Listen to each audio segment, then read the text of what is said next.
Olá, seja bem-vindo. Vamos tratar mais um assunto dentro da termologia, assunto este chamado de dilatação. Um assunto que está presente no nosso cotidiano. Sim, quando o azulejista vai colocar azulejos, esses azulejos têm que ser colocados com espaçamento entre eles e ali naquele espaçamento vai o rejunte.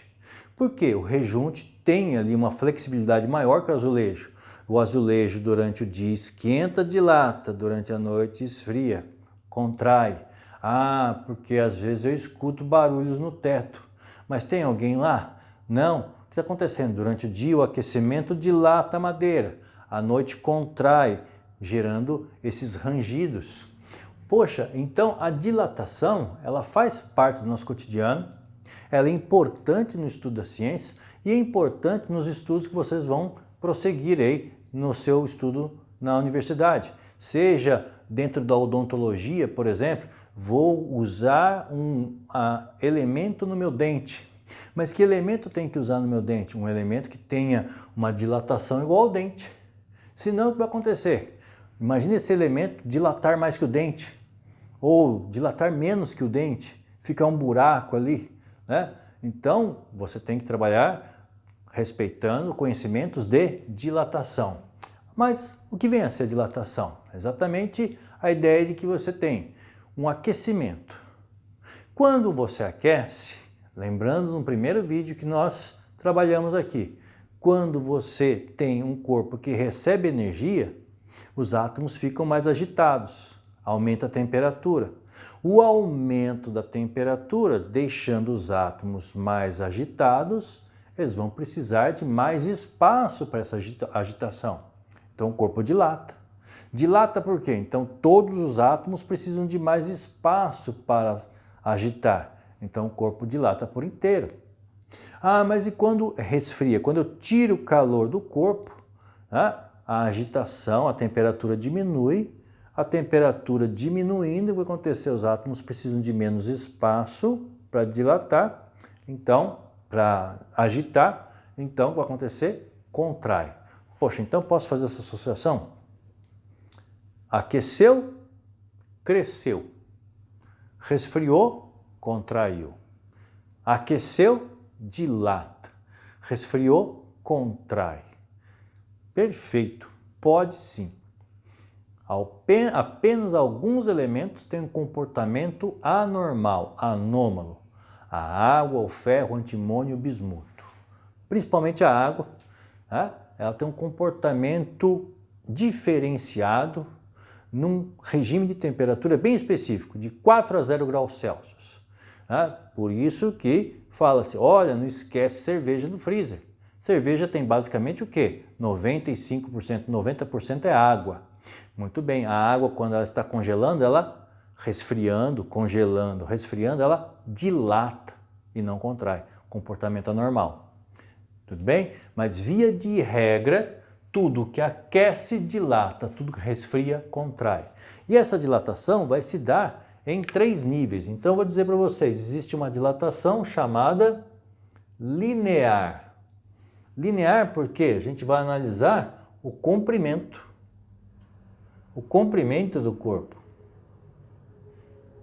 A principal dimensão desse corpo é o seu comprimento. Quando aquece, dilata. Dilata quer dizer o quê? Passa a ter um comprimento maior. Então, vou dizer, poxa, dilatou, cresceu, sofreu uma variação do comprimento. Então, delta L, variação do comprimento, depende do corpo inicial, do L0, do tamanho inicial.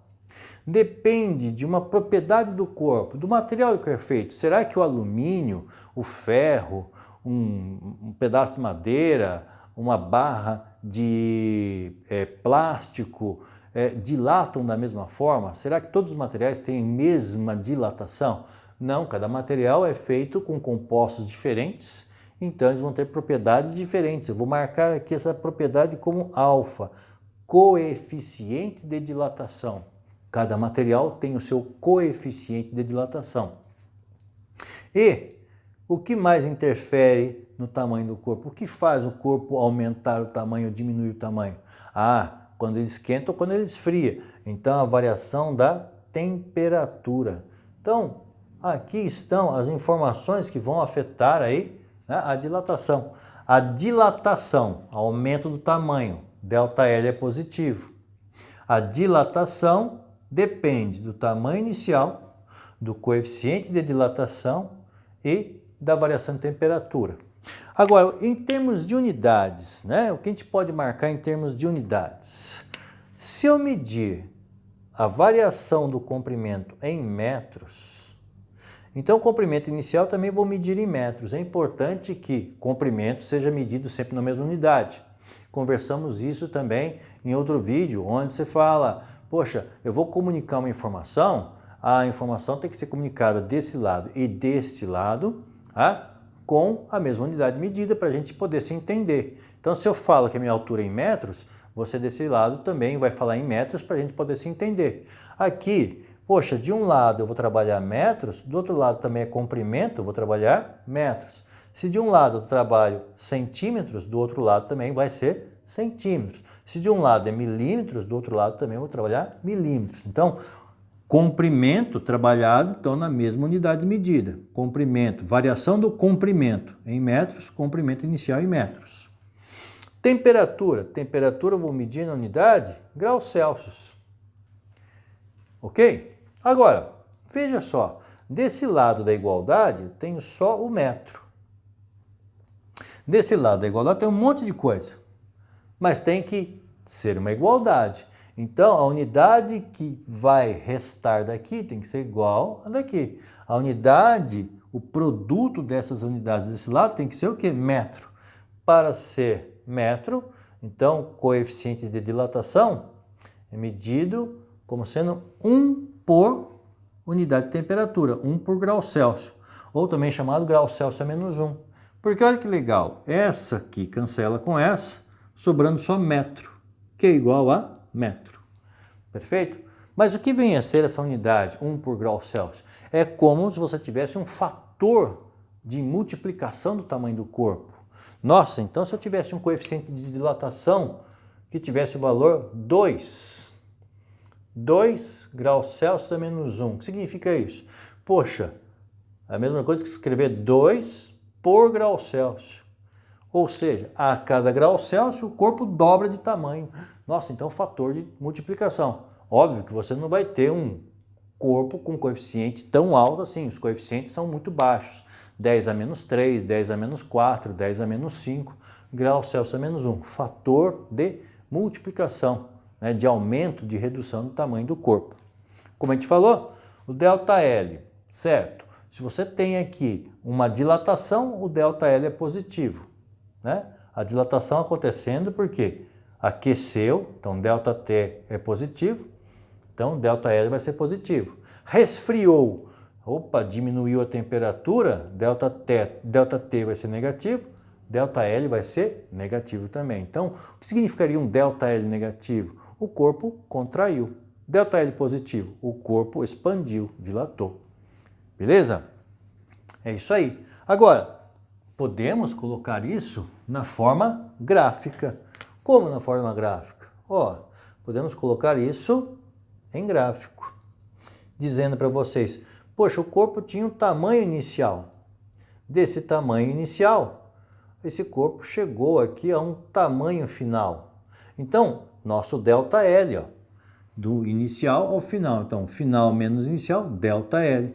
Essa variação do tamanho acontecendo aqui numa variação de temperatura, um ΔT.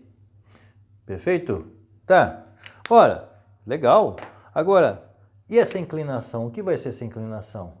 Essa inclinação é o coeficiente angular da reta. Eu tenho aqui ó, uma equação de primeiro grau, coeficiente angular da reta. Se um eixo, ΔL, outro eixo é ΔT, o coeficiente angular da reta é o L0 vezes alfa. Perfeito? O coeficiente angular é L0 vezes alfa. Quer dizer que eu posso ter duas retas aqui, ó, paralelas. Tem o mesmo coeficiente angular da reta. Mas o que vai acontecer é que você tem aqui mesmo coeficiente angular, mas não tem o mesmo coeficiente de dilatação. São duas substâncias que têm o mesmo coeficiente angular, a mesma inclinação, mas não vão ter o mesmo L0 alfa. O que eu posso dizer é que o L0 alfa 1 é igual ao L0 alfa 2. Vou marcar aqui assim, ó, perfeito? Esse coeficiente angular é igual a esse coeficiente angular. Tudo bem? Mas não tem o mesmo coeficiente de dilatação linear. Muito bom, que legal.